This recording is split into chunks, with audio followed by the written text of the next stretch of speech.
Hey everyone, it's Ira from gmailfiend. First of all, thanks for watching this video. If you're new here, please don't forget to click the subscribe button down below or check our channel for more videos like this. Okay, so now I'll be teaching you how to customize labels. For example, here I have changed the color of the label, but today I'll be trying to customize a label for a specific email. Like for example, this one.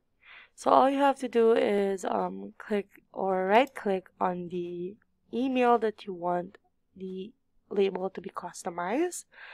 You can also use these labels right here, but it will be as easy as using this one.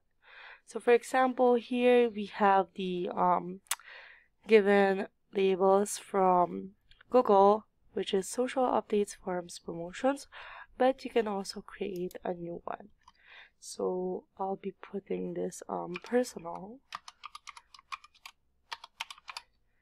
and then click create.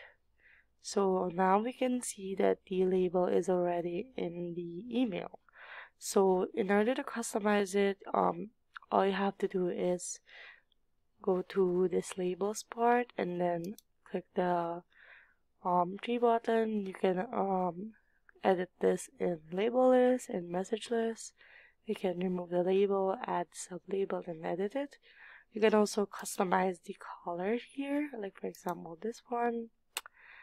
And that's basically it. You can add as many labels as you want in order to segregate your emails into folders. Like for example, I want to see all the labeled emails for work. I'll just clicking this, and then all the emails that is in the work label will be shown. So that's it. If you like this video, please don't forget to leave a like, comment, share, and subscribe. See you on the next one. Bye!